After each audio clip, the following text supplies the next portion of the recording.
Hello friends, welcome to जानी talks. उम्मीद करता हूँ आप सब बढ़िया और स्वस्थ होंगे। तो आज की इस वीडियो में हम डिस्कस करेंगे JOIT पोस्ट कोड 939 एग्ज़ाम के लिए दोस्तों जीके के बहुत ही शानदार प्रश्न। और ऐसे ही एग्ज़ाम में प्रश्न पूछे जाते हैं, HPSSC ऐसे ही प्रश्न पूछता है। और दोस्तों आजकल जो एग्ज़ाम हो रहे हैं तो उसमें जीके जो है काफ़ी अच्छा पूछा जा रहा है, यानी कि लेवल जो है HPSSC ने वो हाई कर दिया है। तो दोस्तों आपको बेहतर प्रिपरेशन करके जानी है। तो चलिए शुरू करते हैं पहले प्रश्न से। अगर दोस्तों अभी तक आपने वीडियो को लाइक नहीं किया है तो जल्दी से वीडियो को लाइक कर दीजिए और चैनल को भी अवश्य सब्सक्राइब कर देना। पहला प्रश्न है, भारत में अंग्रेजों के समय प्रथम जनगणना किसके कार्यकाल में हुई थी? तो आपको बताना है फर्स्ट सेंसस कब हुई थी। ऑप्शन है Lord Dufferin, Lord Lytton, Lord Mayo या फिर लॉर्ड रिपन। तो दोस्तों बात करें प्रथम जनगणना की तो ये हुई थी दोस्तों लॉर्ड मेयो के कार्यकाल में। तो इसका ऑप्शन सी जो है वो सही हो जाएगा, लॉर्ड मेयो के कार्यकाल में हुई थी। ऑप्शन सी सही हो जाएगा, लॉर्ड मेयो। और दोस्तों यहाँ पर पूछा है प्रथम जनगणना तो ये हुई थी 1872 के अराउंड। और बात करें पहली नियमित जनगणना कब हुई थी दोस्तों, तो वो हुई थी 1881 में। और उसमें जो दोस्तों आपके उसमें जो वायसराय थे वो थे दोस्तों लॉर्ड रिपन। तो आपने इसमें कंफ्यूज नहीं होना है। और जो लॉर्ड डफरिन थे दोस्तों, जब भारतीय राष्ट्रीय कांग्रेस की स्थापना करी गई थी तो उसमें यह वायसराय थे भारत के। अगला प्रश्न है दोस्तों, राजा राममोहन रॉय के इंग्लैंड जाने के पश्चात किसने ब्रह्म समाज की बागडोर संभाली? तो आपको बताना है जो राजा राममोहन रॉय थे ये जब इंग्लैंड चले गए थे तो इनके पश्चात किसने ब्रह्म समाज की बागडोर संभाली थी? ऑप्शन है केशव चंद्र सेन, देवेंद्र नाथ टैगोर, गोपाल हरि देशमुख, रामचंद्र विद्या बागीश। तो दोस्तों आपको पता होगा जो ब्रह्म समाज है इसकी स्थापना राजा राममोहन रॉय के द्वारा करी गई थी 1828 में। लेकिन जब दोस्तों जो राजा राममोहन रॉय थे यह इंग्लैंड चले गए थे दोस्तों, तो इसकी जो इंग्लैंड जब चले गए थे तो उसके बाद जो ब्रह्म समाज की बागडोर संभाली थी ये संभाली थी आपके ऑप्शन जो इसमें डी है वो सही हो जाएगा, रामचंद्र विद्या बागीश ने। और दोस्तों राजा राममोहन राय इंग्लैंड क्यों गए थे? तो दोस्तों जो मुगल शासक थे अकबर द्वितीय, उन्होंने अपनी पेंशन बढ़ाने के लिए जो अपना राजदूत बनाकर इन्हें इंग्लैंड भेजा था। और वहाँ पर ही इन्हें उसी समय इन्हें राजा की उपाधि दी गई थी। और बाकी जो राजा राममोहन राय थे दोस्तों इनकी मृत्यु भी 1833 ईस्वी में ब्रिस्टल में हो गई थी, आपने याद रखना है। अगला प्रश्न है, किसने प्रसिद्ध चटगांव शस्त्रकार ढाबे को आयोजित किया था? ऑप्शन है लक्ष्मी सहगल, सूर्य सेन, बटुकेश्वर दत्त, JM सेन गुप्ता। तो दोस्तों प्रसिद्ध चटगांव शस्त्रकार ढाबे को जो आयोजित किया गया था इसका ऑप्शन जो बी है वो सही हो जाएगा, सूर्य सेन ने ऑप्शन बी करेक्ट हो जाएगा। सूर्य सेन ने चटगांव शस्त्रकार ढाबे को आयोजित किया था। और दोस्तों चटगांव जो है ये वर्तमान वेस्ट बंगाल बांग्लादेश में पड़ता है। और दोस्तों जो सूर्य सेन है इन्हें मास्टर दा के नाम से भी जाना जाता है। अगला प्रश्न है दोस्तों, निम्नलिखित में से भारत के कौन से वायसराय ओवन मेरेडिथ के उपनाम से कविताएं लिखते थे? तो ऑप्शन है Lord Northbrook, Lord Lytton, Lord Ripon, Lord Dufferin. तो दोस्तों आपको बताना है भारत के कौन से वायसराय जो ओवन मेरेडिथ नाम से कविताएं लिखते थे? तो दोस्तों ये लिखते थे लॉर्ड लिटन। तो ऑप्शन बी जो है वो सही हो जाएगा, लॉर्ड लिटन। दोस्तों लॉर्ड लिटन से संबंधित आपने एक महत्वपूर्ण बात याद रखनी है, इन्होंने 1878 में क्या किया था, जो प्रेस अधिनियम है उस पर यानी कि उस पर रोक लगा दी थी। तो एक बहुत बड़ा कानून इन्होंने पारित किया था अपने समय में। अगला प्रश्न है, प्रसिद्ध नाटक नील दर्पण का अनुवाद अंग्रेजी में किसने किया? तो आपने बताना है जो प्रसिद्ध दोस्तों नाटक है नील दर्पण इसका अनुवाद अंग्रेजी में किसने किया? ऑप्शन है मधुसूदन दत्ता, दीनबंधु मित्रा, हरीश चंद्र मुखर्जी या फिर शिशिर कुमार घोष। तो दोस्तों जो नील दर्पण जो नाटक था इसकी जो दोस्तों इसके जो रचना करी गई थी वो करी गई थी दीनबंधु मित्रा के द्वारा। लेकिन यहाँ पर पूछा है इसका अंग्रेजी में अनुवाद किसने किया था? तो इसका अंग्रेजी में अनुवाद किया गया था दोस्तों मधुसूदन दत्ता के द्वारा। तो इसका ऑप्शन जो ए है वो करेक्ट हो जाएगा, मधुसूदन दत्ता। अगला प्रश्न है दोस्तों, काकोरी ट्रेन डकैती में चंद्रशेखर आज़ाद का सहयोग किस महिला ने किया था? आपको बताना है। तो सबसे पहले आपको पता होना चाहिए जो कोकोरी कांड हुआ था ये कब हुआ था, तो ये हुआ था अगस्त 1925 में। और दोस्तों इसके जो मुख्य अभियुक्त थे वो थे दोस्तों रामप्रसाद बिस्मिल। और दोस्तों इसमें जो चंद्रशेखर आज़ाद थे इनका सहयोग जो किया गया था महिला के द्वारा वो थी राजकुमारी गुप्ता। ऑप्शन ए जो है करेक्ट हो जाएगा, राजकुमारी गुप्ता। और दोस्तों इससे संबंधित आपको याद रखना है ये जो ट्रेन जा रही थी ये लखनऊ से, सहारनपुर से लखनऊ की ओर जा रही थी और उस समय इस ट्रेन को लूट लिया गया था और फांसी जो दी गई थी वो आपको याद रखना है इसी समय जो स्वतंत्रता की दौर में प्रथम मुस्लिम थे दोस्तों उनको फांसी पर लटकाया गया था, वो इसी कांड में अभियुक्त थे और उनका नाम था अशफाक उल्ला खान, राजेंद्र लाहड़ी, रामप्रसाद बिस्मिल, इन सभी को फांसी की सज़ा दी गई थी। अगला प्रश्न है निम्नलिखित में से किसे भारतीय राष्ट्रीय कांग्रेस का अध्यक्ष 3 बार चुना गया। ऑप्शन आपके सामने हैं एओ हईम, सुरेंद्रनाथ बनर्जी, गोपाल कृष्ण गोखले, दादा भाई नौरोजी। तो आपको बताना है भारतीय राष्ट्रीय कांग्रेस का अध्यक्ष 3 बार किसे चुना गया। तो दोस्तों भारतीय राष्ट्रीय कांग्रेस की जो स्थापना हुई थी वो हुई थी 1885 में और किसने करी थी, एओ हयूम ने। लेकिन यहाँ पर पूछा है 3 बार अध्यक्ष किसे चुना गया, तो ये चुना गया था दादा भाई नौरोजी को। ऑप्शन डी करेक्ट हो जाएगा। तो आपको बता दूं मैं कब कब इन्हें अध्यक्ष चुना गया था। पहली बार इन्हें चुना गया दोस्तों 1886 में, यानी कि जो दूसरा इनका सेशन था दूसरे सेशन में चुना गया। और उसके बाद दोस्तों उसके बाद चुना गया इन्हें 1893 में और उसके बाद इन्हें चुना गया 1906 में। तो आपने याद रखना है दोस्तों 1886 का जो अधिवेशन हुआ था वो हुआ था कलकत्ता में, 1893 का लाहौर में और 1906 का जो हुआ था वो भी कलकत्ता में हुआ था। और वहाँ पर दोस्तों स्वराज की मांग, स्वराज शब्द का प्रयोग कांग्रेस में पहली बार किया गया था। तो आपने इन सारी बातों को याद रखना है। अगला प्रश्न है भारतीय स्वतंत्रता आंदोलन के संदर्भ में कौन सी घटना 14 जून 1945 को घटित हुई। आपके सामने ऑप्शन हैं कैबिनेट मिशन प्लान पेश किया गया, बेबल प्लान प्रस्तुत किया गया, लॉर्ड माउंटबेटन प्लान प्रस्तुत किया गया या फिर अंतरिम सरकार की स्थापना की गई। तो दोस्तों भारतीय स्वतंत्रता आंदोलन के संदर्भ में जो 14 जून 1945 को घटना घटित हुई थी वो ये थी दोस्तों कि उस समय बेबल प्लान को प्रस्तुत किया गया था।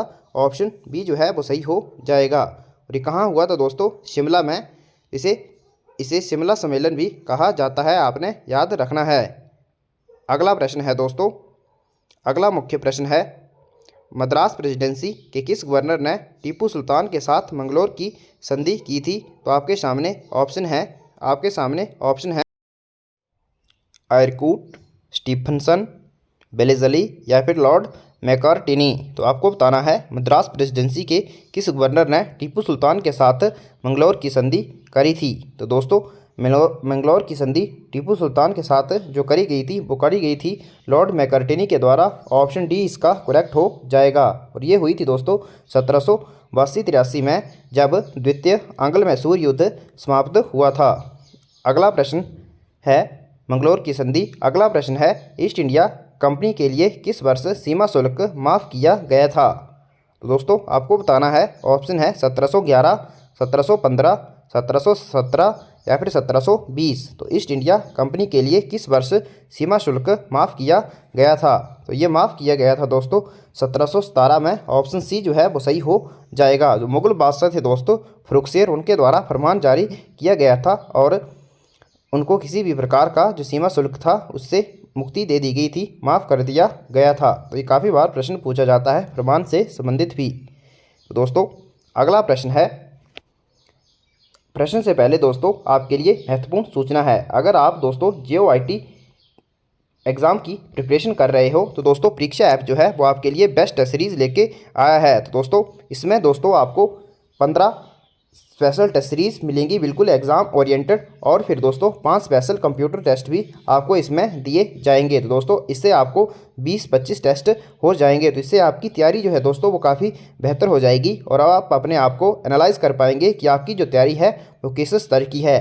तो दोस्तों काफ़ी स्टूडेंट इसका लाभ उठा चुके हैं, अब आपकी बारी है। अगर आप परीक्षा ऐप को डाउनलोड करना चाहते हैं तो इसका लिंक मैंने डिस्क्रिप्शन में दिया है, आप वहाँ से डाउनलोड कर सकते हैं। चलिए चलते हैं अगले प्रश्न की और अगला प्रश्न है दोस्तों, निम्नलिखित में से किस कमीशन ने भारत सरकार अधिनियम 1919 के द्विशासन पद्धति में बदलाव की सिफारिश की थी।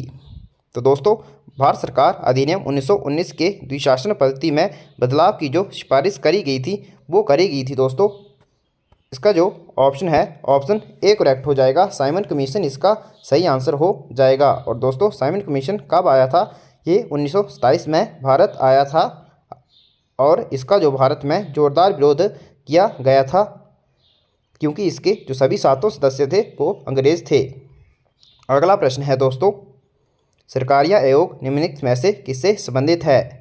तो दोस्तों, आपको बताना है सरकारिया आयोग किससे संबंधित है। ऑप्शन है केंद्र और राज्य संबंध, चुनाव सुधार, भारत में प्रेस की स्वतंत्रता, बैंक और वित्तीय क्षेत्र। जो सरकारिया आयोग है दोस्तों, ये संबंधित है केंद्र और राज्य संबंध से। ऑप्शन इसका ए करेक्ट हो जाएगा। और दोस्तों, सरकारिया आयोग की स्थापना करी गई थी 1983 में। और दोस्तों, इसके जो अध्यक्ष थे दोस्तों, उस समय वो थे भूतपूर्व फॉर्मर चीफ जस्टिस थे राजेंद्र सिंह सरकारिया। अगला प्रश्न है दोस्तों, निम्नलिखित में से किस कमीशन ने भारत सरकार। तो दोस्तों, ये प्रश्न अभी हमने डिस्कस कर लिया है। अगला प्रश्न है, भारत के कितने पूर्व राष्ट्रपतियों को भारत रत्न मिल चुका है? तो आपके सामने ऑप्शन है 3, 5, 6 या फिर 8। तो काफ़ी आसान प्रश्न है। आसान तो नहीं बोल सकते, लेकिन दोस्तों आपको पता होना चाहिए कि भारत के कितने राष्ट्रपतियों को भारत रत्न मिल चुका है। कब मिला था दोस्तों? पहली बार भारत रत्न 1954 में दिया गया था 3 व्यक्तियों को। और दोस्तों, प्रश्न यहाँ पर पूछा है कि कितने राष्ट्रपतियों को भारत रत्न मिल चुका है। तो ऑप्शन इसका जो बी है वो सही हो जाएगा दोस्तों। 5 राष्ट्रपतियों को भारत रत्न मिल चुका है, आपके सामने है। तो आपको बताते हैं कौन कौन से राष्ट्रपतियों को मिल चुका है। आपके सामने है Sarvepalli Radhakrishnan, Rajendra Prasad, Zakir Hussain, APJ Abdul Kalam, doctor BV गिरी। ऐसे पूर्व राष्ट्रपति हैं दोस्तों जिनको भारत रत्न दिया गया था। तो आपके सामने हैं। यहाँ पर हम राष्ट्रपति की बात कर रहे हैं, ना कि प्रधानमंत्री की। अगला प्रश्न है, 90 पूर्व चोटी या फिर दोस्तों 90 पूर्व टीला कहाँ पर स्थित है? आपको बताना है। ऑप्शन है प्रशांत महासागर, अटलांटिक महासागर, हिंद महासागर, आर्कटिक महासागर। तो जो 90 पूर्व चोटी है दोस्तों, यह स्थित है हिंद महासागर में। तो ऑप्शन सी इसका करेक्ट हो जाएगा। आप देख सकते हैं 90 पूर्व चोटी जो है यह या फिर टीला जो है हिंद महासागर में स्थित है और यह 5500 किलोमीटर लंबा टीला है। तो आपने याद रखना है। अगला प्रश्न है, सबसे पहले पृथ्वी की परिधि किसने मापी? आपको बताना है। सबसे पहले जो पृथ्वी की जो परिधि मापी गई थी, ऑप्शन है एरिस्टोटल, सुकरात, इराटोस्थनीज या फिर हेरोडोटस। तो सबसे पहले दोस्तों पृथ्वी की जो परिधि मापी गई वो मापी थी इराटोस्थनीज ने। तो ऑप्शन डी करेक्ट हो जाएगा, इराटोस्थनीज। और दोस्तों, जो इराटोस्थनीज है इन्हें भूगोल का जनक भी कहा जाता है। और दोस्तों, एरिस्टोटल के बारे में तो आप जानते होंगे और हेरोडोटस को इतिहास का पिता कहा जाता है। अगला प्रश्न है, उपग्रहों की अमोस श्रेणी किस देश की है? तो आपको बताना है जो अमोस श्रेणी है किस देश की है? भारत, जापान, रूस या फिर इजराइल। तो उपग्रहों की जो अमोस श्रेणी है ये है दोस्तों इजराइल देश की। ऑप्शन डी इसका करेक्ट हो जाएगा। इजराइल से संबंधित है अमोस उपग्रहों की श्रेणी। अगला प्रश्न है दोस्तों, सूर्य की कक्षा में पृथ्वी किस गति से घूमती है? ऑप्शन है 18.5 किलोमीटर पर सेकेंड, 29.7, 31.5 या फिर 33.6 किलोमीटर पर सेकेंड। तो दोस्तों, सूर्य की कक्षा में पृथ्वी की जो गति है वो है 29.7 किलोमीटर पर सेकेंड, यानी कि लगभग 30 किलोमीटर पर सेकेंड। तो ऑप्शन बी इसका करेक्ट हो जाएगा। और दोस्तों, 1610 जो है वो 1 मिनट में यह करती है, एक घंटे में करती है। मे बी 1610 जो है 1 मिनट या फिर आप देख लेना। अगला प्रश्न है, माउंट एवरेस्ट निम्नलिखित में से किसका हिस्सा है? ऑप्शन है महलंगपुर हिमालय, धौलागिरी हिमालय, बलतौरो हिमालय या फिर जुगल हिमालय। तो जो माउंट एवरेस्ट है दोस्तों विश्व की सबसे ऊंची चोटी, ये है महलंगपुर हिमालय का हिस्सा। तो ऑप्शन ए इसका करेक्ट हो जाएगा। महलंगपुर हिमालय का हिस्सा है, तो ऑप्शन ए जो है करेक्ट हो जाएगा। नेपाल में इसे दोस्तों सागरमाथा के नाम से जाना जाता है और तिब्बत में दोस्तों इसे चोमोलुंगमा के नाम से जाना जाता है। अगला प्रश्न है दोस्तों, हेमाटाइट और मैग्नेटाइट किसकी किस्में हैं आपको बताना है या फिर किसके ये यस्क हैं। तो दोस्तों ये हैं यस्क लोहे के। ऑप्शन ए करेक्ट हो जाएगा, लोहे के यस्क है हेमाटाइट और मैग्नेटाइट। दोस्तों मैग्नेटाइट जो है इसमें 70% लोहा पाया जाता है, यानी कि यह उत्तम किस्म है। और जो हेमाटाइट है इसमें 60% के करीब इसमें लोहे की मात्रा होती है। जैसे पूछा जा सकता है कि किसके यस्क हैं या फिर ज़्यादा मात्रा किसमें पाई जाती है। तो अगला प्रश्न है दोस्तों, तीसरे विश्व के देश से अभिप्राय किन देशों से है। ऑप्शन आपके सामने हैं। मध्य पूर्व में स्थित तेल से भरपूर देश, अल्पविकसित वो विकासशील देश, अफ्रीका, एशिया और दक्षिण अमेरिका के देश, या फिर हम अफ्रीका, एशिया और उत्तर अमेरिका के देश। तो तीसरे विश्व के देश से अभिप्राय है दोस्तों अल्पविकसित वो विकासशील देश। तो ऑप्शन इसका जो आपके सामने है, ऑप्शन इसका बी जो है वो करेक्ट हो जाएगा, अल्पविकसित वो विकासशील देश। अगला प्रश्न है दोस्तों, कश्मीर में झीलों के भंडार करेबा किसके लिए जाने जाते हैं। तो काफ़ी इंपॉर्टेंट प्रश्न है दोस्तों। सबसे पहले आपको याद रखना है करेबा कहाँ पाए जाते हैं। ये पाए जाते हैं कश्मीर में, और आपको बताना है ये किसके लिए जाने जाते हैं। ऑप्शन है केसर की खेती, सीढ़ी नुमा खेती, सेब के बगीचे या फिर झूम की खेती। ये जाने जाते हैं केसर की खेती के लिए। ऑप्शन ए करेक्ट हो जाएगा, केसर की खेती के लिए। अगर आप दोस्तों इस पीडीएफ को चाहते हैं तो दोस्तों आप हमारे टेलीग्राम चैनल को ज्वाइन कर लेना, वहाँ पर आपको इसकी पीडीएफ मिल जाएगी। अगला प्रश्न है, अंडमान और निकोबार द्वीप किस जलमग्न पर्वत श्रृंखला का हिस्सा हैं। ऑप्शन है अरकान योमा, पेगु योमा, अक्साई चीन या फिर तिएन शान। दोस्तों जो अंडमान और निकोबार द्वीप समूह है यह जलमग्न पर्वत श्रृंखला का हिस्से हैं अरकान योमा। ऑप्शन जो ए है वो करेक्ट हो जाएगा। दोस्तों यह म्यांमार की पर्वत श्रृंखला है। और बात करें अंडमान निकोबार द्वीप समूह की, इसकी जो सबसे ऊंची चोटी है दोस्तों वो है सैडल पीक। और दोस्तों यहाँ पर जो नारकोंडम और बैरन जो ज्वालामुखी हैं यहीं पाए जाते हैं। अगला प्रश्न है, जाखम बांध किस राज्य में स्थित है आपको बताना है। ऑप्शन है मध्य प्रदेश, गुजरात, राजस्थान, उत्तर प्रदेश। तो जाखम बांध है जो जाखम बांध है ये है दोस्तों राजस्थान में। तो इसका जो ऑप्शन सी है करेक्ट हो जाएगा, राजस्थान में है जाखम बांध। और दोस्तों ये राजस्थान के दोस्तों प्रतापगढ़ जिले में स्थित है। अगला प्रश्न है और अंतिम प्रश्न है इस वीडियो का, भारत की किस जनजाति की जनसंख्या सबसे अधिक है। ऑप्शन है भील, मीणा, गोंड या फिर सहरिया। तो दोस्तों सबसे ज़्यादा जो जनसंख्या है वो है गोंड जनजाति की। तो इसका जो ऑप्शन है दोस्तों, इसका ऑप्शन सी करेक्ट हो जाएगा, गोंड जनजाति की है सर्वाधिक जनसंख्या। तो दोस्तों कैसी लगी आपको आज की वीडियो कमेंट करके ज़रूर बताएं। Thanks for watching, God bless you all.